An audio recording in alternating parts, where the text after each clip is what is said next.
Gus. It's me, Ethan, your dog dad, your pup papa, dare I say, your dog father. Alright, so I realize that I'm writing you a letter. A dog who, despite my best efforts, didn't learn to read or write, let alone listen to commands other than breakfast, dinner, treat, and bedtime. But I felt it was important to me and to your mom to speak to you and to let you know how much you truly meant to us. Grief is a fucked up torment.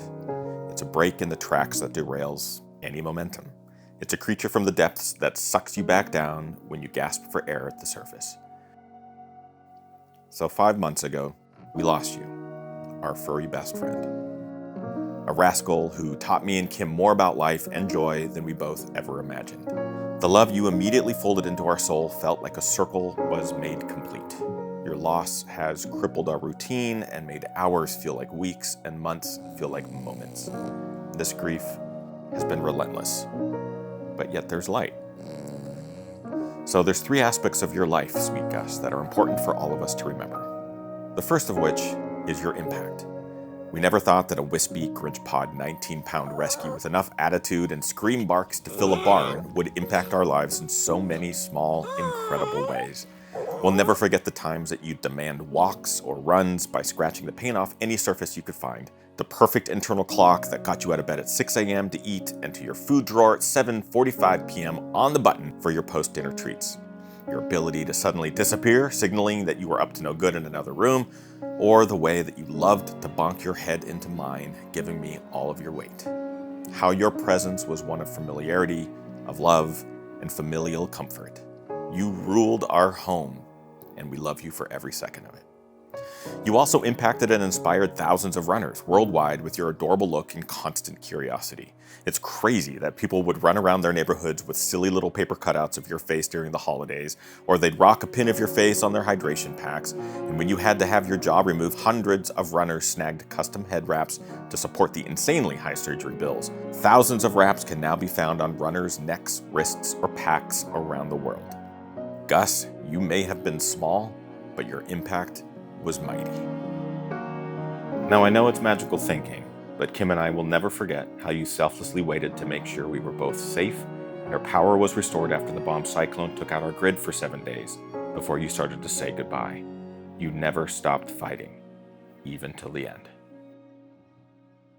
The second thing is your fight. So in 2018, you were diagnosed with squamous cell carcinoma and had to endure a mandibulectomy to survive. Your oncologist and surgical team's work was top-notch, but it was your ability to adapt to your new circumstances that was nothing short of miraculous.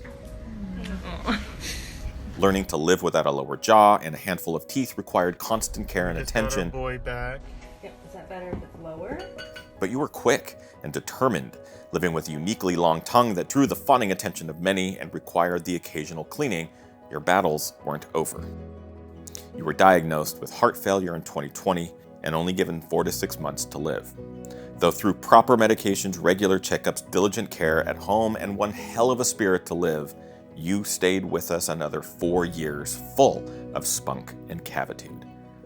Seems that little Gustafer was determined to succeed at whatever life threw at him, and it threw a lot. And finally, your journey. So the seemingly endless series of events and path choices that brought this little life into our home was like a thin, invisible thread woven into our fabric. You were found abandoned on a backcountry Texas road, brought to a rescue in Santa Barbara, where you lived the pampered life with a wonderful foster family through your puppy years. By the way, do you remember Deb and Hal? They say hi and are wishing you the most beautiful trip across the bridge. Your journey gave you the role in our LA life, our move to Seattle, our years of trying to start our own family, where you acted as our very own personal candy striper and made sure we were in the best paws imaginable. What do you think, Nurse Gus? Good job. And inevitably, you inherited the role as our furry son. The whole idea that we were meant to find you and you were meant to find us, it's an invisible thread of life that we pulled so tight and never wanted to let go. But now you're gone, and we are broken. But we know you'll be okay, because your impact lives on within us and countless others. You fought through adversity and overcame whatever you could, just like you always have and always will. and your path led us all to some of the best times that we've experienced. And that path has so many more milestones to go. The sound of your collar jangling against the lip of your ceramic food bowl still echoes through our home.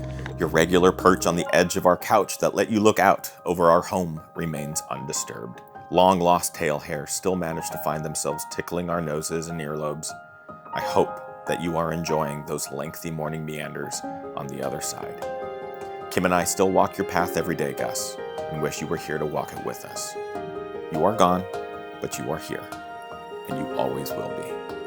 We love you, Bud Bud, or Gus Gus, or Mr. Magoo, or Mr. Stink Stink, McGee, Buddy Bear, Sweet Boy, Muffin Man, Butterscotch, Stinkbug, Honeyhead, Rooper Barrel, Rumpadump, Shrimp Butt, Tex, Floof Tube, Dumbledore, Bow Boy, Rope-a-Dope, Baby Bear, Chimkin Nugget, Cringe Paws, McGoose, Goose, General Tooth, Professor Pooh Bottom, Ramen Ears, Nighttime Maniac, Metal Mouth, Gustafer Flump, Mr. Sneezers, Fuzz Bucket, Bag of Bones, Cloudy Eyes, and Broccoli Butt.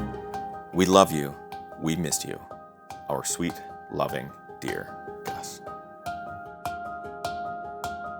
Oh, and P.S.